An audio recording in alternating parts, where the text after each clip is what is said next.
are listening to the Moody Girl podcast with me, Emily Fazer. Throughout this series, we're going to be opening the minds of experts and delving into the world of alternative healing methods.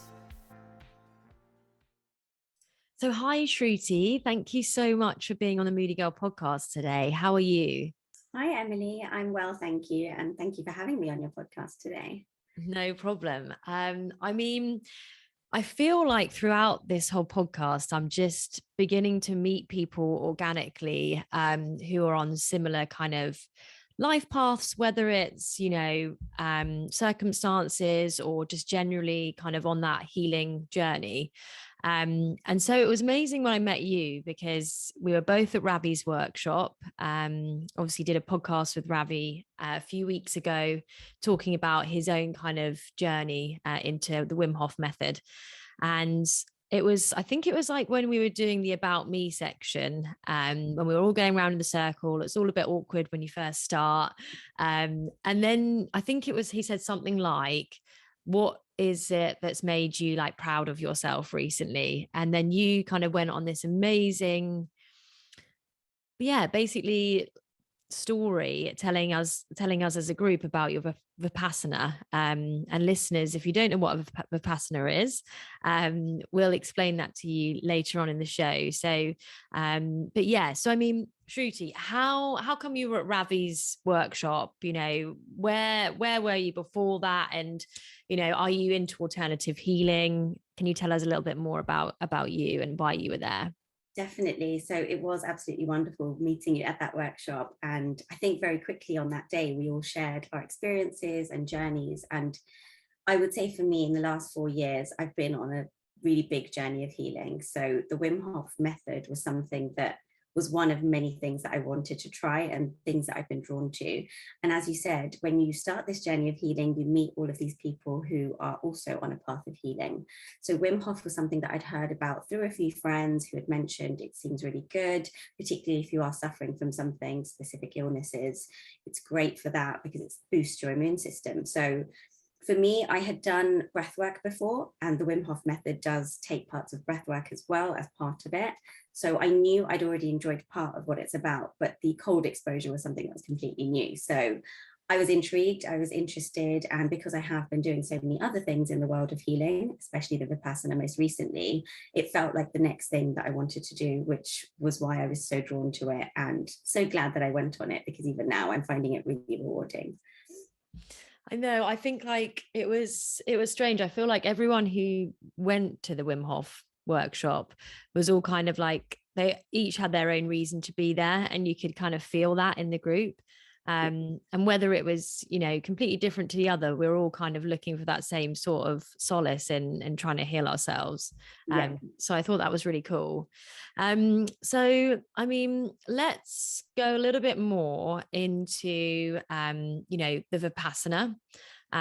Where were you at? But well, first of all, let's explain to the audience, what is a Vipassana? Because before you mentioned it that day, I had no idea what it was. And as soon as you started explaining it, I was just like, oh my God, I want to listen to this girl more. Absolutely. So it is a word that people are so unfamiliar with. And when I told people I was going on it, they had never heard of it before. So it is an ancient Indian technique of meditation. So it's been around for 2 millennia, they say. And there are Vipassana centers all across the world that have been set up to basically teach people this method of meditation. They start it with a 10-day course, but you can actually do much longer, which people think is incredible, given that even 10 days of doing it is very long. And the basic concept behind it is that you take a noble silence for those 10 days, which means you literally do not communicate verbally, with hand gestures, any type of communication. There's absolutely nothing at all. Wow. And you take 5 further precepts, they call it, where you're abstaining from doing a certain number of things. So I'll talk you through what those are. So one of them is abstaining from stealing, which seems like a very basic concept. Yeah, I was going to say, hopefully we can get that down. These shouldn't be difficult at all. The next one is abstaining from killing any being. So you are on a strict vegetarian diet, so you won't be having any meat at all. And that's because they do strongly believe in not killing animals and things like that. Now, it's important to note that this isn't a religion of any form. It's a practice, and that it's actually very non-sectarian. So they say we don't associate ourselves with a religion, and it's just a technique that you're learning. But you'll find with some of the things that I say, it sounds like a lot of religions do follow these basic concepts in terms of how they say that you should live your life. The next one is abstaining from sexual misconduct. Now you're in total silence and you're not interacting with any men at all. They separate the men and women. So that's an easy one to follow. You have to abstain from telling any lies. Now, again, because you're in silence, that shouldn't be too difficult. And the final one is abstaining from any intoxicants. So no alcohol, no drugs, nothing in your system at all. So very basic concept in that respect, but the noble silence is the one that I think people struggle with. When I spoke about that with everyone, they were saying, how can you do that? Because your phone is taken away from you the minute you enter this meditation center, and you don't see it for 10 days after that. And you're even sharing a room. So I was sharing a room with 2 other ladies, and we didn't speak for those 10 days. Wow. So yeah, right before we went into the silence, we had to come to a kind of arrangement so we know who will be using the bathroom at what time. And then that was it. You then just go into your silence and you never speak again for 10 days, even though you're sleeping in the same bedroom. That's such a fair point. Just like, normal things like going to the toilet, you had to, how did you even think about that? Did they give you a cue to ask your roommates to do that, or was it just? We agreed an order. Now it's a very strict timetable. So you wake up at 4 a.m. every single morning. Wow. Yes. And you start your first meditation from 4:30 a.m. till 6:30 a.m., which it's 2 hours first thing in the morning, which again, for me, I'm not even a morning person. So it seemed like a really bizarre concept to put yourself through. But what we had agreed was an order of who would use the bathroom. So literally, I would always go first, then the next person, and then the next person. And anytime we had a break, we would follow that same pattern. So we use our own bathroom in order, which seems really formal, but also there's no other way of doing it without communicating. So you had to do it that way. Yeah, because you can't do hand gestures. No, not at all. And no writing. So another big part of Vipassana is they say to give it a fair trial, they want you to stop doing anything that you normally do, which could include journaling, any religious practices that you have. It could be chanting, lighting incense, any yoga, any exercise, any music, reading, writing. So they don't let you take any books in with you, which again is a really big thing, because for me, that's a big part of my life. I journal every day nearly. Yeah. I listen to really peaceful music in the morning. I meditate in different ways. So it felt really big to not be doing any of that. But the reason they say that is to give it a fair trial, because if, for example, you were doing yoga and doing this Vipassana, you may think it's both that led you to feeling the way you do at the end of it. Or you might put it more down to the yoga and say, well, it was the yoga and that's why, and I was in a meditation center doing yoga. To be able to understand this technique, you just have to focus on the technique. And it made so much sense by the end why they tell you not to do anything else. Wow. I mean, what did you do with those 10 days without anything and doing anything else? What did you do? Yeah. So thinking, I did a lot of thinking. If I'm honest, I think I relived my entire past in those 10 days. And I mean, all the way from my childhood to my teenage years, university, big life events. Now you explore that because you've got a lot of time to do so. So imagine with us, we've got a routine, we go to work, we have social plans, we do so much in our rat race of a life that we all tend to live in. To suddenly be in a center where all you're doing is attending sessions of meditation and eating and sleeping, that's literally all you're doing, you end up thinking about a lot. And a lot of things that you don't think you need to think about. Now, for me, having gone through a divorce, which is a big part of the reason I even ended up on the Vipassana, I actually thought that would come up a lot more than it did, if I'm honest. Actually, the things that I was exploring were things from my childhood, which I didn't realize I even still carried with me, or things that I didn't think were a big deal, or people who weren't that big a part of my life. And yet my brain was clearly taking me there because maybe I still had something unresolved or something I needed to deal with. So it was a lot of thinking time. And people say with meditation, oh, I really want to do meditation because I'm just sick of thinking about everything. I just want these thoughts to go. Vipassana teaches you that the polar opposite, that you need to accept your thoughts. You actually need to hear what you have to say. You need to go deep and think back to your past, think back to why you are the way you are. So for me, it was a really deep experience in terms of processing a lot of the things that I had processed in different forms of therapy. So I've done talk therapy, for example, where you talk to a counselor and they explore your feelings with you. But Yeah. this for me was a personal journey. I had to face my battles myself, which is very hard when you don't have pen and paper. You can't even write it down. Yeah. At times I felt really emotional. I wanted to cry, and it's not that I didn't stop myself from crying. So that's not healthy. You want to let it out, you want to release it, but there's no one to kind of hold you and hug you or help you in that way. So it's a very unique journey to go on. So for me, I loved that about it though, because it took me to places I never thought I would go. I didn't go in with too many expectations as well. So I think with this, when you Google Vipassana, people say they have profound experiences and they feel almost enlightened at the end of it, like the Buddha. And that's really far on your spiritual journey in terms of feeling like you've been enlightened. I don't know if anyone would say that they're there yet. But what I would say was it was a big journey that I went on, and it changed my life entirely to the point where even today, so I did this back in April of 2022, and months later, every day I'm feeling the effects of it, and I feel so much calmer. I feel like it's changed how I treat people, how I treat myself.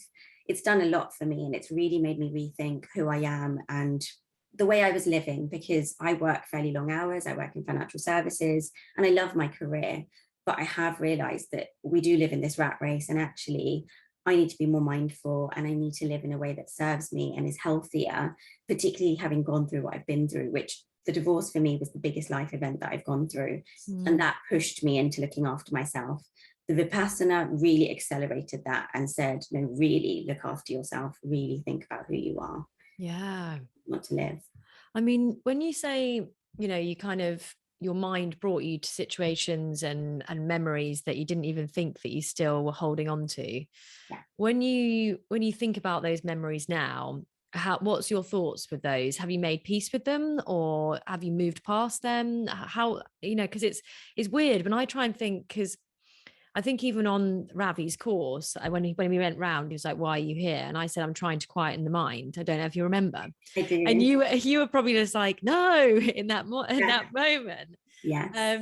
Because I'm hugely, I've always been an overthinker. All my family are overthinkers, overanalyze everything, and I've always seen it as a bit of a detriment to myself. Yeah. But what you're explaining is like flipping that on its head, which is super interesting. But my kind of way of digesting my thoughts sometimes, if they're getting too out of control, is writing it down, and being able to kind of, I guess, analyze it and get it out of my brain and onto a piece of paper. So how, if you weren't able to kind of have those things, such as writing things down and maybe even recording it, how did you process that basically? Great question, because I was wondering the same before I went into it. How would I Yeah. process these heavy things that come up? Yeah. And that's where the technique comes in. So the technique, and it's quite a complex technique because there's 3 parts to it. Okay. I can talk about that maybe a bit later because it will make more sense. But the technique is teaching you to observe your breath and your feelings and your body when these things come up. And it's teaching you to accept it and release it again. So that's where the technique becomes really helpful, because if you, what Vipassana is all about is about seeing things as they really are. So it's not supposed to make your world wonderful and lovely and happy, because we all know that the world is so much more than that. There's so much complexity to what we go through as humans. What it's trying to really instill in you is that everything is impermanent. So even if you are feeling something really dark and really heavy, it's going to pass. I think we would all agree with that. Everything comes and everything goes. So what I was finding was, even though I was really uncomfortable, now physically you get very uncomfortable because you're sat for 10.5 hours every day, cross-legged, just sitting with your back straight.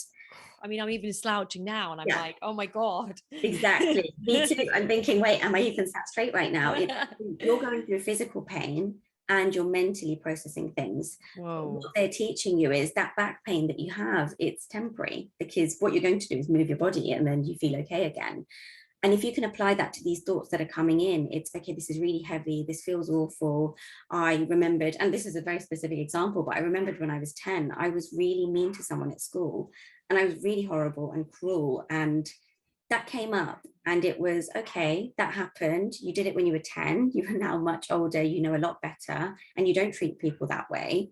That's okay. Let that go and forgive yourself. So I felt that clearly I'm holding it because I'm thinking back to it and I'm thinking I was very unkind then. And it made me actually go to another place and say, is this why you've gone through what you've gone through? Because you were unkind and therefore it's come right back at you. And that's really easy for us to say, well, I deserve what I went through and I deserve to have got divorced and I was the reason my marriage failed. And, you know, there's so many more things to it. It's so complex. It takes two people for a marriage to fail. But what was happening to me was I was thinking of these bad moments in my life and thinking, did I deserve that? And is that the reason I went through what I went through?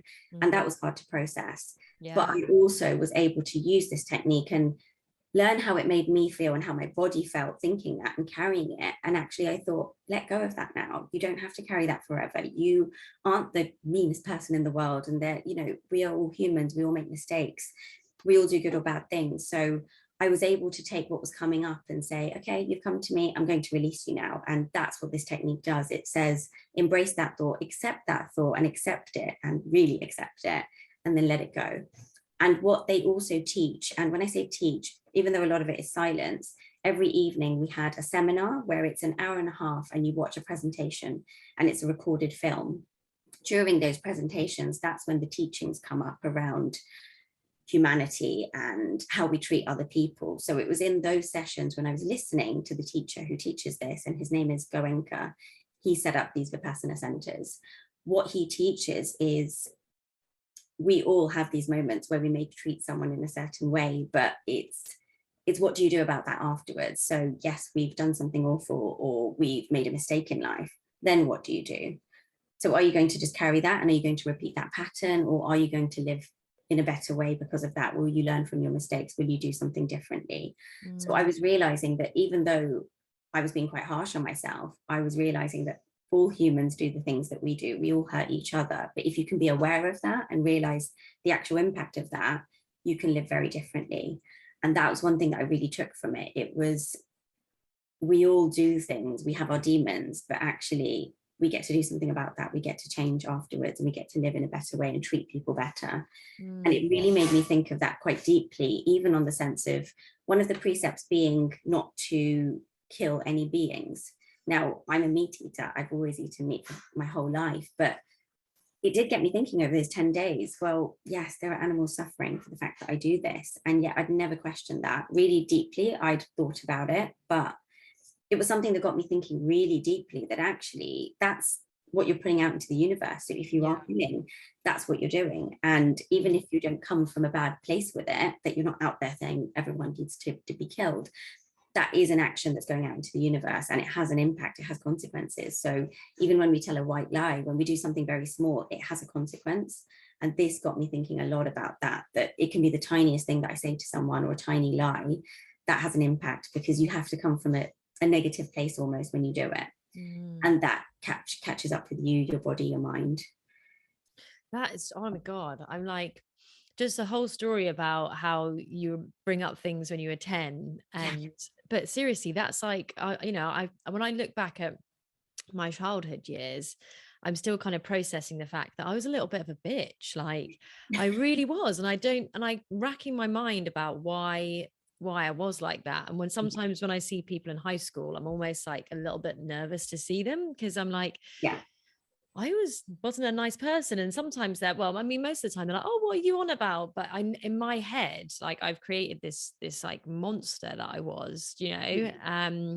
We do And that. We do a lot yeah, of that. And that when you said that, it got me thinking to that moment. So the truth is I slapped someone when I was 10 at school. wow. And she was meant to be my best friend, by the way. Oh, Again, yeah. imagine, I just kept thinking, who does that? Who actually does that? And that was horrible. And I did it in front of other people and it was horrible. Yeah, no, I mean, I went through the whole thing of high school where I was like dying to be in like the A group, and you know, would do anything to get to that, to be in that clicky A group, and finally got there. And then was basically, my mum used to say that I was like my friends with the gun and I was the bullet, because I was always so impressionable and I would always be the one who would kind of be the mouthpiece for the rest of the group. Yeah. um and that really affected me. And and it was only when I finally got that back on myself, where they all ganged up on me and they pushed me out of the group. And it was something stupid as I wasn't included in the dance anymore. Yeah. And people would be like, why are you hanging out with her, she's a bitch, or Yeah. saying all these things. And it was only when I was like, on a Sunday night at home feeling sick, I don't want to go to school tomorrow, and my mum kind of took me to one side and was like, now listen, I'm going to just be real with you right now. Mm. This is the way that you've made other people feel. Yeah. So, and I'm not trying to make you feel even worse, but if you can just put yourself in their kind of shoes, this is what you've been doing. Yeah. And it was from there that I kind of called every single one that, and this is when I was 15, I called every single person that I'd like bullied or been mean to, Yeah. and said, if I'd made you feel anywhere near as bad as I feel right now, I'm so sorry. And and it still makes me feel emotional now, Yeah, of because it's course. I've carried such a huge weight. I'm embarrassed. Why was that the action that I chose? Yeah.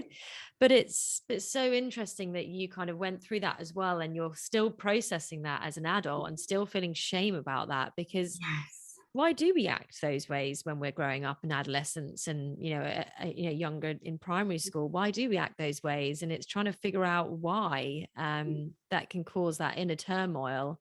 Yeah. And as you say, you can take that with you throughout the whole of your life, and you think, well, I deserve that. Yeah. And that's where you can have the lack mentality, and you can have things that are consequently just going further and further negative in your life, and you start but yeah, God, that's so interesting. And I feel, yeah, I'm even more interested in it now, kind of having this conversation with you, than even before when we spoke. So I mean, for the listeners, can you tell us a little bit about, where did you do it? And where can the listeners do it? Can you do it in the UK? Can you do it? Is it all over the world? Is it specific places? Yes, so it is all over the world. There are centres dotted around America, Europe, UK as well. There are a couple in the UK. I actually chose to do it in the UAE. So I did it just on the outskirts of Ras Al Khaimah, which is about an hour away from Dubai. Now I'm actually relocating to Dubai. So the Oh, UAE, yes, that's awesome. thank you. The UAE kind of made sense to me as it's Mm. got to be my future home. It's somewhere that I want to live, and therefore I chose a centre there.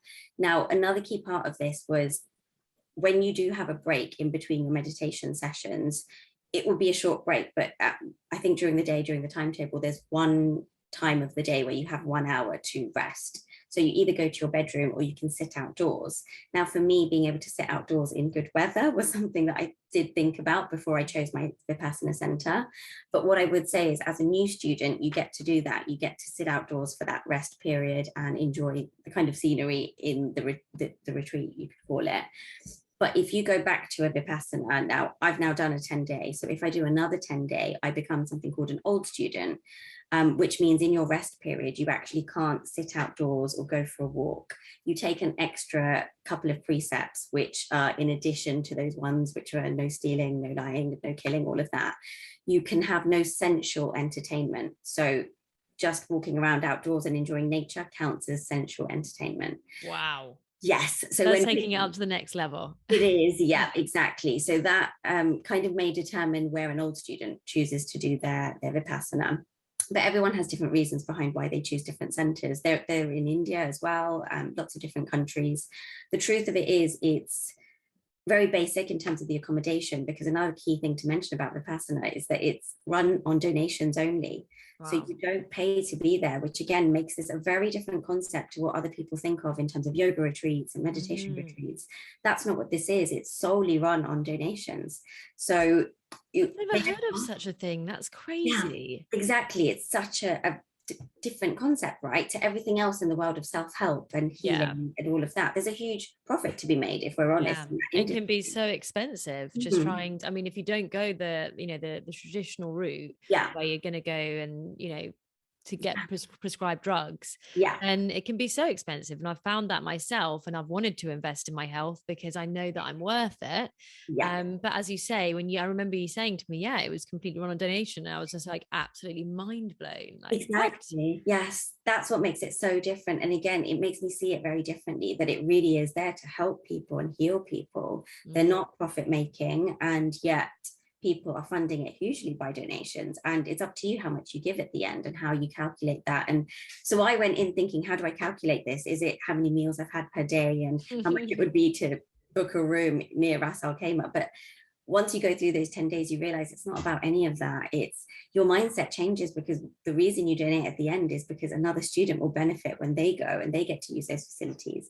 And that's what they want to teach you. It's, if you do donate, do it with the right mindset and your heart being in the right place, and then it won't matter what amount you give, because Wow. you're given what you need to be giving based on how you feel. And honestly, at that moment, I thought, let me empty my bank account, I'll give you everything. And I honestly felt that way, because I felt so happy at the end of it and grateful to have done those 10 days, that I didn't know how to compensate in that way. How do I pay for something that was life-changing? You can't even put a price on it. And I struggled, and I did empty my wallet. I emptied whatever I had in terms of cash, because yeah, that's how I felt at the end of it. It was so powerful. But yes, going back to where I did it, it was the UAE. And honestly, I'm glad I chose that one, because the weather was incredible. Dubai is very hot. So, well, the UAE is very hot. And I went at a time when it wasn't yet the peak of the summer. So it was okay for me to do it at that point in time. But yes, there are centres everywhere. There are ones in the UK. They all have waiting lists though. So this is another thing. It's really Yeah, I was going to say to you, for yeah. donation, how long was the waiting list on that? So I didn't actually get on a waiting list. When I booked it, it had just opened up, and therefore I got a place immediately. Wow. So this was like a brand new centre? It wasn't a brand new centre, it was an existing centre, but I booked at a time when COVID, we were coming out of lockdown. You can now book again.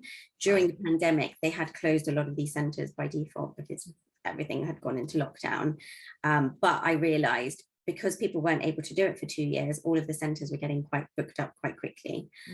But for me, I just went on the website and I managed to get a place, and I felt like I was led there. The universe was telling me to do it at that time. I managed to get a place very easily, which not everyone does. So I felt very blessed. And from a spiritual point of view, I feel like it was my time to do it. And Yes. to do it at that point. I mean, how did you, so let's kind of go back a bit. So I know that you mentioned about your divorce. Yeah. So obviously that must have been a really challenging time for you. And I feel like it's something that happens all around us on a daily basis. We all, I'm from divorced parents, got lots of friends with divorced parents, friends that are currently divorced. And so it's something that happens in our everyday life, and it can be so traumatic for those involved. And I feel like it's so important to talk about these things, because it's how you move forward past that divorce, and I mean, I've seen a lot of routes that people take, and it's making themselves so busy that they're, that they don't even really know who they are anymore. Another route can just be really angry and taking that anger and out on everyone else and feeling quite bitter. But I mean, from what you've told me and from what I've seen of you, you've come out of it really strong and really enlightened, and finding your spirituality. Can you tell me a little bit about, the process that led you here, and how did you feel initially with that divorce? Definitely. You've seen me towards, 4 years after the divorce, which actually is at a much healthier place, a much better place. But actually, rewind to 4 years ago, I was in a very dark place. I was going through depression, anxiety, sleepless nights, and also turning to things which didn't serve me, like alcohol. I was drinking way too much. It was a coping mechanism. I was not in a good place whatsoever, and I didn't know what to do with it. That's the truth. I think a lot of people going through a divorce will say the same. You just don't know what to do. Where do you even begin to rebuild your life when you've just built a life with someone else? You've pictured a future. You genuinely think you'll be with them until the day you die, and that's the vow that you take. How do you undo that? And that's where I was. It was like I had to move. So I'd moved to another area. I had to move back in with my parents, which was really difficult. I think when you've lived away from your parents and then you move back in with them, it's just a shock to your system. I was going through that in terms of the physical change, but then the mental and emotional, that was the worst part of it for me. I just didn't know what to do. What I had was a lot of people around me saying, try this, try that, go to the gym, go to your GP, do all of these things, but you get overwhelmed because you think, what do you do and what do I need? And the truth is, I didn't want to do anything. I didn't want to get out of bed. I didn't want to face the world. I just wanted to hide away and do nothing. But I realized that I can't do that for very long, and I will just spiral downwards and my life will literally be over. And it was at that point that I thought, okay, what can I do? And I knew my health was suffering. I knew I wasn't okay, which was when I started doing the obvious things like going to the gym, trying a lot more yoga. So I'd already been practicing yoga for years before that, but I shifted the focus to that. And that's when meditation came up. And I started to think, okay, meditate. How do we do that? But when you're in such a dark place, you're going through depression, meditation is the worst thing I think you can probably do to yourself, because you don't want to have silence. You don't want to sit with what you're going through. So it took me years before I got onto the path of real meditation, i.e. the Vipassana. But I started off with just getting healthy again. It was go to the gym and cut down on your drinking. So instead of, it wasn't don't see your friends and don't drink with them, but you don't need to get to the point of not remembering what happened the night before. And that's where I was getting. It was just numbing it, numb it all, have as much as you can and you'll be fine. And we all know how you feel afterwards. You get major anxiety after drinking. It's a depressant. So you're having it when you feel so awful, and you feel even worse at the end of it. So I didn't cut it out, but it was try and control it a lot better and talk to your therapist about the drinking. So again, I was having counseling at the time to talk about how I was coping and the fact that I wasn't coping. So that was a big journey, and I tried a lot out at that point in time. It was, let me just try anything and everything, but actually be consistent with it. So going to the gym, I made a point of saying it has to be 3 times a week, because if I have that routine, you then have less time to sit in your pain or to socialize and drink more, because you have PT the next day. So you forced yourself into it. So a lot of what I did was figure out a new routine, try and deal with things and actually do things differently, because the way I was operating wasn't working. And I was spiraling massively. I was losing a lot of people. So during a divorce, you don't just lose your partner, you lose a lot of other people around you because they don't know what to do with you.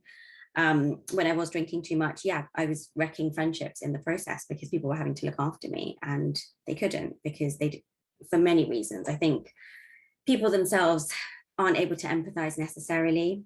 If they haven't gone through a big life event like a divorce, they just think, sort yourself out. Why are you such a liability? And I was carrying that. I felt like a liability. Every time I'd drink, the next day I'd feel, wow, everyone had to look after me. It was me yet again. It's always me. It's always me. So I feel like I lost a lot of people, a lot of friends, a lot of family, because divorce, culturally, as an Indian, there is still a massive stigma attached to it. So even my own family weren't as accepting as I would have liked them to have been. And that's the truth of it. So I was having to deal with that as well.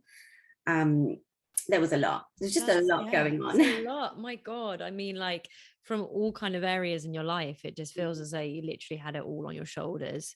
Yeah. And for you to kind of, and I mean, I kind of suffer with, really low moods, mainly due to my periods and hormones. But yeah, so I can understand when you say you can't get out of bed, because it's that feeling, and no one can help you, to bring you out of that. And mine may last like a much shorter time than yours, because it's years of processing that divorce. And I mean, even it's a scary thing, because I mean, I got married last year, and I have to say, like, it was actually really scary, and like I felt a huge amount of pressure to, I'm one of 4 siblings, I'm the only one that's married, I'm the only one who's probably likely to give my parents grandchildren, and I feel like a huge amount of pressure with that, and it's like, and you're still, I remember after 3 or 4 months of marriage, I said to my husband, I was like, I don't feel like a wife. I was like, I can't deal with this. And luckily we kind of spoke about it and stuff, but I freaked out. I was just like, this isn't me. This isn't who I am. And it's this tradition that's obviously, it's lovely, and and it's absolutely amazing to be able to share your life with someone, but also it is this huge amount of pressure, because in the back of your mind you're always worried, what if it doesn't work? And what are my family going to think? And will I lose my friends? And all of these things. And I'm not saying that's where I'm at, but I'm trying to envision that, what the process that you had to go through. And that's horrendous and so isolating. And I think the way that you've come out of it is just incredible. I feel as though, well, when we had a conversation on the phone before, we spoke briefly about how you kind of discovered your spirituality from the divorce. So it ignited something inside of you that you didn't know was there before. So it's almost like the hardest times in our lives, however hard they are, teach us so much in order to go to that next point in our life. And maybe that's a journey that we're always supposed to go on. And you being on the show today and sharing your story, I'm hoping will add, will provide so much hope for other people that are going through divorces. And I mean, do you have, for anyone who's recently going through a divorce, and they're feeling really lost, they don't want to get out of bed, and they've lost a lot of friends, maybe they're engaging in toxic routines and daily patterns, what advice can you give to them? The one thing I would say is really look after yourself. And I know it's so hard to do because you don't want to, and you're being drawn away from looking after yourself, but you need to look after yourself mentally and physically. I think that's what it is. It's also just going to the gym won't be enough. It's your mental health. That's what I realized, because actually I started with the physical side, but what I needed was the mental side. It was, yeah, I can go to the gym, I can feel better, I can drink more water. But actually, if you're not dealing with what your heart and mind are going through, the physical won't even make a difference, I don't think. So it's really deeply look after yourself and find your form of self-care, because it's not the same for everyone. Going spiritual and doing the yoga, the meditation, that's not for everyone either, but it's what is it? And there are so many different types of therapy out there now. We are so fortunate that we have access to things like somatic dance therapy or music therapy, art therapy. There's all of these different things. So it doesn't have to be what the NHS have told you to consider, or, other people around you. Explore and try and find out what your self-care looks like, and do your best with trying new things. And also recognizing it, that it won't immediately fix you. I think we all want a quick fix. And I did too. I just thought, okay, if I do a few months of this, I'll be okay again. And I just need to do 3 sessions of this and then I'm healed again. But again, just, you almost have to eradicate that from your mind. Healing is a journey. I'm 4 years later still healing from this divorce, and yet people look at me and think, oh, but you're fine, you're going through life, you've had relationships since, you're moving to another country, you've got a new job, so much seems to be going well in my life, but I'm still healing from my divorce. And that's the truth. We carry on healing. For me personally, I don't believe you just heal. I think you always, it's a lifelong journey almost. So I may get triggered from something from my divorce in 2 or 3 years time still in a new relationship, because that's how healing works. So it's just accepting that if you look after yourself and if you focus on the right things, you will get there, but you will keep having to face new battles while you're doing it. But what I would say is there are so many things out there that you can do. Don't limit yourself to just 1 or 2 things or what people suggest. Get on the internet and literally Google random things. And I guess that's how I have ended up with, say, Vipassana, Wim Hof. People have mentioned these types of techniques, but it's only when I went in and did the research and I read blogs on it or listened to podcasts on it, again, that you get more interested and more intrigued. So it's be open-minded and realize that there's a lot more that we can all do. I know it's hard, and I can say this now because I've gone through it. At the time, people could have suggested anything, and I didn't take it seriously. But it's staying patient with yourself and being kind to yourself. That's one thing I was not. And I still have my moments where I'm not kind enough. Be kind to yourself. You've gone through a huge life event. Divorce is not easy. It's horrible. It's ugly. It's heartbreaking. But know that you can get through it. And I'm an example of that. If I can get through it, anyone can get through it. I think that's the truth. You can feel so dark and so low, but you can overcome it if you put in the work. And it does take work. That's another fact of life. If you don't work for what you want, you don't necessarily get the right results at the end of it. So I actively do a lot and I make myself go through things. But also, even though I do yoga, there will be weeks when I don't do yoga. So again, you don't have to be perfect with these things, and you don't have to meditate for 1 hour every single day for the rest of your life, because that's really hard to do. And a lot of discipline goes into doing that. And I rate people that can do that, but I can't do that. And that's me having done a 10-day Vipassana where I meditated for 10.5 hours every day. I can tell you now, I don't meditate every single day. That's the truth. We're all doing our best, and I do my best, and I try and do as much as I can. And I guess even Ravi, when he talks about Wim Hof and the cold showers, he still says that he struggles to get in there, and yet he's teaching this technique, right? But I love that. It's just so relatable, and I think that's what I really, really love about your story as well. I love that you've got your career, you're doing all of this kind of on the side and trying to find your path in life after such a traumatic life event. Mm. I mean, that was one of the things I was going to ask is, so obviously when you've got this career that you love, and then you've also been through all of these, crazy life changes, how do you make sure that you have balance in your life? So what are because I mean, a lot of the listeners are going to be working 9 to 5 jobs. I know I am, as well as doing this, and you are, as well as, embarking on it, the Vipassana. So how do you create balance in your life?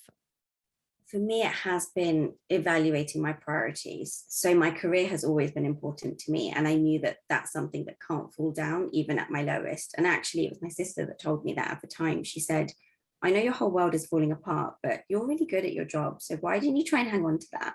And that was one thing I went with. It was, okay, I need to earn and I need to be able to support myself. And especially after a divorce, as a woman, you need to be able to financially support yourself. And that's the truth of it. So that for me was a non-negotiable. I have to get up and go to work every day, but have those open conversations with your manager and say, look, I'm really struggling mentally. I was so fortunate. I had a manager who said, I completely get that you're going through something massive. Do what you need to do. We're not expecting anything major from you. If you turn up, amazing, but if you can't, let us know. And that's where having those open conversations are so important, to say, look, I can only turn up to work if you allow me to leave early for the 1 hour that I need therapy for. And again, it's asking for that and saying, I need an hour off during the day for therapy. And that's in your working day. And a good employer will take that into account and do the right thing by you. And I think lots of businesses, especially financial services firms, are realizing that they have to do that to be good places to work in, especially post-pandemic. So I would say advocate for yourself and say, well, I need this and I'm not negotiating on that. That for me was important, and finding the strength to do that whilst I'm trying to build my career and get promoted and, come across as this amazing person at work, but actually being real with yourself and saying, I can't turn up. I just can't. I can barely get out of bed. So logging into work is going to be impossible. So that was one thing that I really think is important. And then boundaries with the people in your life. So your friends and family will probably go one of two ways. They either turn up and they are there for you, but then that can be too much. Or they're saying, let's socialize, let's go out for drinks. And I had a couple of friends that just kept saying, yeah, let's go out for drinks. You need drinks, you need to go out. And it was, I appreciate where you're coming from, but actually I know that alcohol is not healthy for me right now. So I'll go out with you in 2 or 3 weeks' time when I can, and not right now. So it's not feeling the pressure of the world and setting your boundaries to say, I can't do this today, I need to do something else, and book out that time. It's your time, it's no one else's. You need to be really strong and firm on what you need. And you don't always know what you need, but trying not to give in to social pressure, and also saying no to things. So when you're going through a divorce at our age, in our 20s, 30s, other people around us are still getting married and having babies and doing all of these other things. But if that's going to be hard for you to go to someone else's wedding because you've just got divorced, don't go. Yeah. And that's the truth. And again, if that friend is hurt by that, that's something you'll need to explore in your friendship. But you need to be able to be honest enough to say, I just can't sit through a wedding right now. I can't, it's too hard. I will be in tears doing it. So would you rather have a guest that is mentally not able to cope with it? Or would you rather celebrate with your friends separately and take her out and do something different? So I realized I was going to events still, which I probably shouldn't have been at because I was not mentally in a place to be at. So be honest with yourself and say, if that's going to be too hard for you, that's okay. And they say this even, for example, if you've suffered from a miscarriage and then a friend's having a baby shower, that might be too much for you, and that's okay. And you need to say that to your friend, and the people that love you will accept that and accept you for who you are and say, totally fine, I don't even expect you there right now. Do what you need to do, and the right people will maneuver that. But you do need to advocate for yourself and speak up, because people don't know, they can't read your mind, they haven't gone through your trauma, they haven't gone through a divorce. And I would say even people that have been through a divorce still don't know how you're feeling, because we all have such unique experiences. So I was finding people that were also divorced weren't as empathetic, funnily enough. And it was, you've been through this, how do you not get it? But this is humans, we don't always get each other. But as long as you can try and get to know yourself and set those boundaries and just say, right, I need this, I don't need that, and I dictate that. It's take power, take your power back. So a lot of my last few years has been taking my power back and saying, I know the whole world wants me to do everything, and my career needs this, and my family need that, and my friends need this, but I need to do me first, and then I will give, because it's the whole you can't pour from an empty cup thing. It's that you can't turn up for people if you're not turning up for yourself. 100%. All of that is just so important. I mean, first point on that is the employer, like speaking with the employer and being open, and especially as a woman trying to get a promotion. Yeah. It's almost shameful to have to say, oh, I need therapy right now, but it shouldn't be. And it's so amazing that you're in a position where it wasn't seen as that. You're still excelling in your job. You've obviously, found an employer that is, looking after your mental health and putting that to the forefront. And that is the way that all companies should be going, because so often you see people talking about burnout and not having that time, and it's strange. I mean, because in America it's always, you'll always openly talk about, yeah, my therapist told me this, but it's still, I mean, I've gone through therapy myself, and I'm still not at the point where I'll openly tell certain people. Do you know what I mean? Because you're Yeah. trying to protect yourself from them perceiving you as some sort of Fruit Loop or something. Yeah. And realistically, you're just like, actually, I'm going to be the better person, because I'm really trying to work on these things that aren't good for anyone else around me, and myself. So yeah, I think that's such an amazing point, and well done you for bringing that up to your employer, because that is exactly what you needed in that time, and it is so important. And then recently, I mean, I've started to like do like 2 week social bans, Yes. because it's just, I swear, like as soon as you reach the end of your 20s 30s, it's just like everyone wants to get everything booked in, and sometimes it can come across as though I'm like ungrateful, and of course I don't want to be left out, and I want to hang out with my friends, but it's also like I'm working 5 days a week. It's like 11 hours with my commute there and back. Yeah. I get home, I eat my dinner, and then I do it again. And it's Mm. like, when's the time for me? When is the time for me to sit down and digest my week and figure out my goals, where I'm at with my goals? And then if I do have a packed weekend, all of that gets shunned to the side. And then you're at Monday again. And it's like, oh, okay, we're repeating this cycle. And without trying to offend people, Mm. a lot of people don't understand when you say you're on a 2 week social ban. They're like, oh, what does that mean? Why are you doing that? Yeah. But that's what works for me. And I found that the friends who truly understand that are the ones that will support you throughout your life. Yeah. And from what you were saying, the ones who say, for instance, you weren't ready to go to a wedding or a Mm. christening or any Yeah. type of environment which can maybe be triggering for someone who's gone through something traumatically. Yeah. If they don't understand, and this is for the listeners as well, if you're in a position where you've been through a traumatic event, you're trying to work on yourself, and you're not wanting to go to something, and your heart and soul is saying this isn't right for me right now, Mm. that is okay. Yeah. And and I think that's such an amazingly important point from you, Shruti, because that's where I'm at as well. I'm working my way through that, and I'm learning the art of saying no. Yes, I love this. This is so important. And what I would say is the people that you lose because you've said no, you will gain so many more people. And I've said this over the last 4 years, I've built beautiful new friendships. So for everyone that I've lost, I've gained honestly double. Wow. And it is going to these types of workshops and meeting you at one Yeah. half and, doing that work and going to the places where you have more people who are like-minded. You will meet so many new people who are healthier for you, actually. And those people in your past, they served you at that point. They were great at that point in time, but you then have to move on. And this is the truth of life. We have to move through phases and stages, and new people come in. And when you get to know yourself better, you then know who's better for you. And I'm definitely at that place now where I definitely have less friends in that respect, but the friends that I do have bring so much to me. And I hope I can bring to them as well, because I want to help them in their journeys as well, because they're going through something. And it's not always about just healing and going through things like that, but you do need people that can empathize and get where you're coming from and respect you, even if they don't get how you live. I don't have many friends that would do the Vipassana. I have a couple, but generally people are just like, how did you do that? How did you do something? We still don't understand it. And you don't need people around you that do exactly what you do, but you do need people who respect you. That's a really key part. It's, do they respect you and your need to be alone? That's another thing. I block out huge amounts of time as well. I love that you said that. I would just do something where I'm not going out at all. And I don't even explain it anymore. There's nothing to explain. That's just what I'm doing. I don't need to explain myself. And we take way too much energy up trying to explain ourselves to people. So and true. to the world that you're good and that you're not meaning harm. When actually, no, just let's all get on with it and live in the best way we can and treat people as best as we can.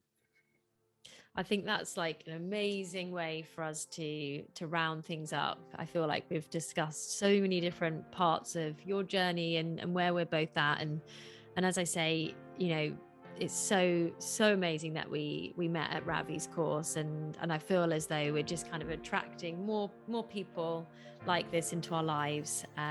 So yeah, from me, thank you so much for sharing something that was so, first of all, so traumatic with your divorce, and then also your journey into, you know, where you're at now. I think it's just an amazingly important story for the world to hear, and I can't wait to share it. Thank you so much. It's been so brilliant talking to you. So all the best for your move as well, and we'll keep in touch for sure. But yeah, thank you so much, Shruti. Thank you. Take care. Bye. Bye.